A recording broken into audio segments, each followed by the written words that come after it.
আসসালামু আলাইকুম। ওয়ালাইকুম আসসালাম রহমতুল্লাহি বারাকাতুহ। একজন লোক যিনি ৫ ওয়াক্ত নামাজ আদায় করেন, রমজান মাসে রোজা রাখেন, আর তিনি ওমরাও করেছেন এবং তিনি তাহাজ্জুদ নামাজও পড়েন। কিন্তু যখন তিনি একাকী সময় কাটান তখন কিছু খারাপ কাজ করেন যা ইসলামে নিষিদ্ধ। আর এর পরেই তিনি তার ভুল বুঝতে পারেন এবং আল্লাহর কাছে কান্নাকাটি করে ক্ষমা প্রার্থনা করেন। এরপর ৩-৪ দিন তিনি সেই খারাপ কাজগুলো করেন না, বরং ভালো কাজ করেন। এরপর আবার খারাপ কাজ করেন, এরপর আবার ক্ষমা চান। এমনভাবে পুনরাবৃত্তি হতে থাকে। কিভাবে এই অবস্থা থেকে উত্তরণ করা যাবে এবং তার তাকওয়া বৃদ্ধি করা যাবে? আপনার প্রশ্নের জন্য অনেক অনেক ধন্যবাদ, কারণ শুধুমাত্র একজনের নয়, এটি অসংখ্য মানুষের প্রশ্ন। অনেক ধন্যবাদ আপনাকে, খুবই বিচক্ষণতাপূর্ণ প্রশ্ন, মাশাআল্লাহ। আমি এই ব্যাপারটিতে বলার চেষ্টা করছি এবং এই ব্যাপারটি নিয়ে আমি অনেক অনেক বক্তব্য দিয়েছি। পাপের আবর্তন, পুনরাবৃত্তি, এমনকি ভালো মানুষেরা যারা নামাজ পড়ে, কোরআন তেলাওয়াত করে আর উমরা বা অন্যান্য ইবাদতও করে, কিন্তু একই সাথে তারা তাদের একাকী সময়ে কিছু কিছু বাজে অভ্যাস ত্যাগ করতে পারে না। এই সমস্যার দুইটি অংশ আছে, একটি হলো আধ্যাত্মিক, আরেকটি মানসিক। আমাদেরকে উভয় দিকেই নজর দিতে হবে।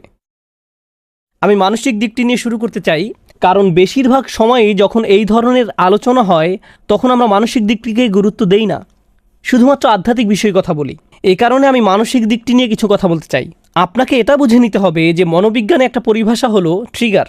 সহজে বলতে গেলে নির্দিষ্ট কিছু অবস্থায় আপনার মস্তিষ্কের নির্দিষ্ট কিছু রাসায়নিক নিঃসরণ আপনাকে বাধ্য করে নির্দিষ্ট কিছু কিছু কাজ করার জন্য। একটা উদাহরণ দিচ্ছি। ধরুন কোনো এক তরুণ অ্যাকশন মুভি দেখছে এবং মুভির মধ্যে এক পর্যায়ে কোনো সুন্দরী মহিলার ছবি চোখে পড়ল। মুভি পজ করে সে আরও বেশি খারাপ কিছু মনোযোগ দিয়ে দেখল এবং এভাবে তার ভিতরে এই অভ্যাস গড়ে উঠল। সম্পূর্ণ মুভিটির জন্য এমন হয়নি, এটি হয়েছে মুভির একটা দৃশ্যের কারণে যা তার মনকে ট্রিগার করেছে।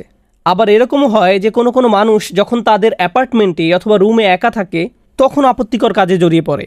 তখন এমন বিষয় ঘটে যেটা খারাপ। যখন সে মসজিদে থাকে তখন এটা ঘটে না, যখন সে বন্ধুদের মাঝে থাকে তখন এটা ঘটে না। এ ব্যাপারে প্রথম উপদেশ হলো, আপনাকে প্রথমে এটা শনাক্ত করতে হবে যে একাকী থাকার কোন সময়টিতে আপনি পাপ কাজে জড়িয়ে পড়েন, আপনি কোথায় থাকাকালীন এটা ঘটে, কোন নির্দিষ্ট সময় এটা ঘটে।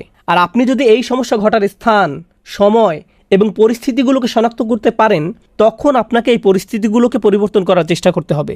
আপনি একজন যুবক, ইন্টারনেটে যেসব খারাপ জিনিস পাওয়া যায় তা নিয়ে যদি আপনার সমস্যা থাকে, অর্থাৎ আপনি যদি ওই সকল বাজে জিনিস দেখার অভ্যাসে থাকেন, তাহলে আপনার ল্যাপটপ, মোবাইল রান্নাঘরে রাখুন, যাতে আশেপাশে আপনার মা, আপনার বাবা সবসময় চলাচল করেন। এগুলো আপনার রুমে রাখবেন না। আর অভিভাবকদেরকে বলছি, ঘরের মধ্যে এই জিনিসগুলোকে দৃশ্যমান স্থানে রাখুন। এগুলো আমাদের সন্তানদেরকে ধ্বংস করে দিচ্ছে। এখন আসুন এই সমস্যার আধ্যাত্মিক দিকটি আলোচনা করি। মানুষের জন্য এটা স্বাভাবিক যে সে তওবা করবে এবং পুনরায় সেই পাপ করবে, কারণ আমরা খাত্তাউন। আল্লাহ রসুল সাল্লাল্লাহু আলাইহি সাল্লাম আমাদের বৈশিষ্ট্য বর্ণনা করছেন, খাতিউন নয়, কুল্লু বানি আদামা খাত্তাউন। আর খাত্তা হলো সিগাতুল মুবালাগা, যা দিয়ে অতিশয্য বুঝায়। সহজ ভাষায় এর অর্থ হলো এমন ব্যক্তি যে ভুল করতেই থাকে, ভুল করতেই থাকে, ভুল করতেই থাকে। যেমন খাব্বাজ রুটি বানাতেই থাকে, খাত্তা বারবার ভুল করে যেতেই থাকে। এরকম ঘটতে পারে, এটা অনিবার্য যে কিছু পাপ বারবার ঘটে থাকে, এরকম ঘটতে পারে। কিন্তু যদি আপনার মনের কোণে এরকম কোনো চিন্তা থাকে যে মুহূর্তে আমি তওবা করছি ৩ সপ্তাহ পরে তো সেই পাপটি আমি আবার করবই, যদি আপনার মনের কোণে এই ধরনের কোনো চিন্তা থাকে, তাহলে লাইসাতিত তাওবাতু লিল্লাযীনা ইয়ামালুনা সাইয়্যাত, তওবা এমন ধরনের লোকদের জন্য নয় যারা নিয়মিত খারাপ কাজ করে।